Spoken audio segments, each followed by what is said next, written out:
बहू, जरा सुन तो 1 मिनट। बहू, अरे ओ बहू। उफ, वो अब इनको क्या हुआ है, पता नहीं क्यों चिल्ला रही हैं। दीदी, जरा देखिए तो मम्मी जी क्यों बुला रही है मुझे।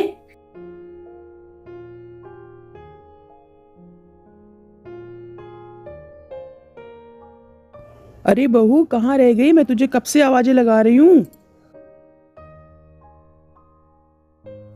दीदी, जरा देख लीजिए मम्मी क्यों आवाज दे रही है। बहू, तुझे सुनाई नहीं पड़ रहा है क्या एक बार में? क्या है इन माँ बेटी का। एक है जो दिन भर चिल्लाती रहती है बहू बहू, और एक है जो सिर्फ अपनी दुनिया में मस्त रहती है। बहू, दीदी देखो ना मम्मी क्यों आवाज दे रही है। लगता है मुझे ही जाना पड़ेगा। आ रही हूँ मम्मी जी।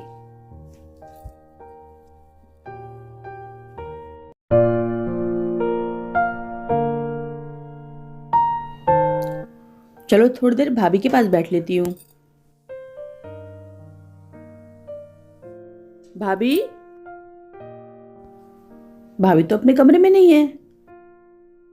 भाभी, शायद मम्मी के पास होंगी। अरे वाह, नया फोन। अरे वाह, नया मोबाइल। लगता है भाभी का होगा।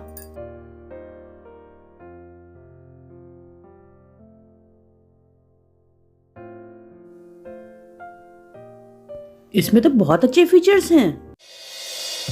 दीदी, ये क्या कर रही हैं आप? भाभी, आपके मोबाइल में तो बहुत अच्छे फीचर्स हैं, मैं बस वही देख रही थी। चुपचाप रख दीजिए मेरा मोबाइल। जहां से उठाया था वहीं। और आगे से मेरी किसी भी चीज को हाथ लगाने से पहले एक बार मुझसे पूछ जरूर लीजिएगा।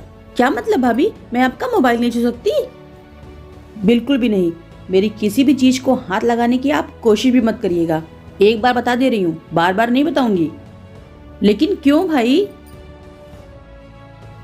भाभी, मैं इस घर की बेटी हूँ और इस घर की किसी भी चीज को हाथ लगाने से पहले मैंने आज तक कभी किसी से पूछा ही नहीं, तो फिर आपसे क्यों पूछूं?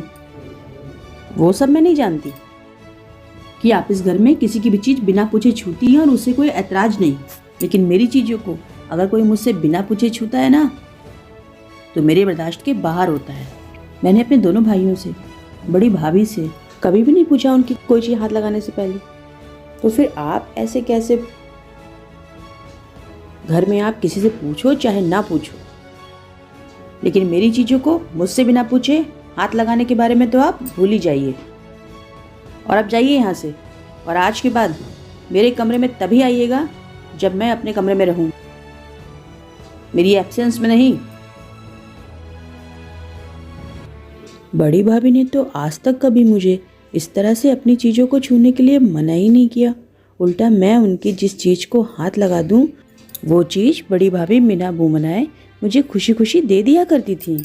सही कहते हैं लोग, 4 पैसे आ जाने से लोगों के अंदर कितना घमंड आ जाता है। वे शायद ये भूल जाते हैं कि भगवान ने अच्छे अच्छों का घमंड चूर किया है। और मेरी बड़ी भाभी थोड़े कम पैसे वाले घर की बेटी हैं, लेकिन संस्कार उनके इनसे कहीं ज़्यादा अच्छे हैं, क्योंकि संस्कार पैसे से नहीं खरीदे जा सकते।